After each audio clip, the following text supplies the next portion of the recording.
নমস্কার বন্ধুরা, সকলকে স্বাগত আমাদের রান্নাঘরে। আজ আমি আপনাদের জন্য বানাতে চলেছি বাটার বেবি নান। অনুষ্ঠান বাড়ির মতো বা রেস্টুরেন্টের মতো বাটার বেবি নান বাড়িতে পাওয়া, হাতের কাছে পাওয়া কিছু ইনগ্রিডিয়েন্টস দিয়ে খুব সহজেই আপনারা এইরকম বানিয়ে নিতে পারেন। রেসিপিটি দেখুন, ভালো লাগলে অবশ্যই রেসিপিতে লাইক বাটন ক্লিক করুন। এখনও আমার চ্যানেল সাবস্ক্রাইব না করে থাকলে প্লিজ চ্যানেলটি সাবস্ক্রাইব করে নিন, আর পাশে রাখা এই বেল বাটনটি ক্লিক করতে ভুলবেন না, যাতে করে আমরা কোনো রেসিপি আপলোড করলে আপনাদের কাছে চলে আসে প্রথম নোটিফিকেশান। বেবি বাটার নান বানানোর জন্য আমি 500 গ্রাম মতো ময়দা নিচ্ছি।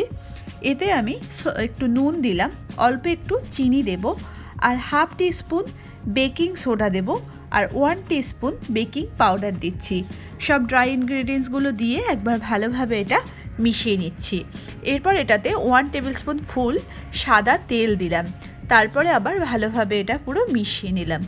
আমি 200 গ্রাম দই দিচ্ছি। দইটা আমি রুম টেম্পারেচারে রেখেছি, ঠান্ডা হলে কিন্তু নানটা ভালো হবে না, তাই দইটা রুম টেম্পারেচারে রেখে মিশিয়ে এরকমভাবে মেখে নেবেন। তারপর আমি একদম হাত সওয়া গরম জলে আস্তে আস্তে ময়দাটা মেখে নিচ্ছি। গরম জল বেশি লাগবে না, একদম অল্প হাত সওয়া গরম জল হলেই হয়ে যাবে। এইভাবে আস্তে আস্তে পুরো ময়দাটা খুব ভালোভাবে মেখে নিতে হবে। পুরো ময়দাটা ভালোভাবে মাখা হয়ে গেছে, হাতে আর লেগে থাকবে না, তখন বুঝবেন ময়দাটা মাখা হয়ে গেছে।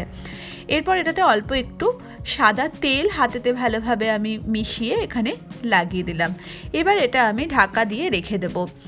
গরমকাল হলে মোটামুটি 3 ঘন্টার মতো রাখলেই হয়ে যায়, শীতকালে আর একটু বেশি সময় রাখতে হয়। ঘরের একটা গরম জায়গায় আমি এটা 4 ঘন্টার জন্য রেখে দিয়েছিলাম।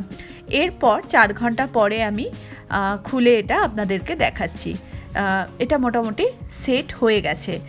একবার জাস্ট ঠেসে নিয়ে আমি এটা থেকে আস্তে আস্তে লেচি কেটে নিচ্ছি। একটু রুটির থেকে একটু বড় সাইজের লেচি আমি কেটে নিলাম। এটা পুরো সমানভাবে করার জন্য চারদিক থেকে একসঙ্গে কোণগুলো গ্যাদার করে হাতের তেলোতে চাপ দিয়ে এইভাবে আমি লেচিগুলো বানিয়ে নেব।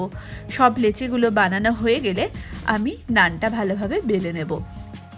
নানটা বানানোর জন্য আমি পুরো চাকি আর বেলনাতে ভালোভাবে তেল মাখিয়ে নিলাম। চাকি বেলনাতে তেল মাখিয়ে নানটা আমি এভাবে বেলে নিচ্ছি। বেবি নান সাধারণত একটু লম্বাটে ধরনের হয়ে থাকে, সেজন্য আমি নানগুলো একটু লম্বাটে করে বেলে নিচ্ছি। আমার এটা বেলা হয়ে গেছে। এবার আমি একটা তাওয়া গরম করেছি, আর এগুলো যেহেতু বাটার বেবি নান, আমি বাটারেতে সেঁকবো। উপরেতে অল্প একটু কসুরি মেথি আমি এইভাবে জাস্ট অল্প একটু পেস্ট করে দিয়েছি। এটা পুরোপুরি অপশনাল, চাইলে ধনে পাতাও এইভাবে দিতে পারেন। হাই ফ্লেমে রেখে গ্যাসটা আমি এটা করছি। একদিক থেকে দেখুন আস্তে আস্তে বাবল উঠতে শুরু করে দিয়েছে। এইভাবে দেখবেন আস্তে করে ফুলে যাবে যখন নানগুলো, তখন আমরা এটাকে ফ্লিপ করে দেবো। এবার পাল্টে দিয়ে অপর পিঠটাও ভালোভাবে করে নেব। তার আগে এই পিঠটাতে ভালোভাবে বাটার আমরা ব্রাশ করে দিচ্ছি। সাধারণত লুচি পরোটার থেকে এতে অনেক কম তেল বা বাটার লাগে। আমি একদিকটাতে বাটার ব্রাশ করে দিলাম, অন্য দিকটাও হয়ে গেছে, দেখতে পাচ্ছেন দুদিকটাই খুব ভালো রকম হয়ে গেছে। এবার এদিকটাতেও আমি অল্প একটু বাটার ব্রাশ করে দিচ্ছি। দুদিকেই বাটার ব্রাশ করে অল্প একটু সেঁকে আমি নানগুলো তুলে নেব। তাহলেই আমার নান রেডি হয়ে যাবে। আর দেখতে পাচ্ছেন কীরকম সুন্দরভাবে নানগুলো ফুলেছে। আপনারাও যদি এই প্রসেস মেনে করেন তাহলে আপনাদেরও কিন্তু এরকম একদম নরম আর স্পঞ্জি নান বাড়িতেই আপনারা বানিয়ে নিতে পারবেন। এইভাবে বাড়িতে থাকা হাতের কাছে পাওয়া কিছু উপকরণ দিয়ে আপনারাও বাড়িতে বানিয়ে নিতে পারেন এইরকম স্পঞ্জি আর সফট বাটার নান।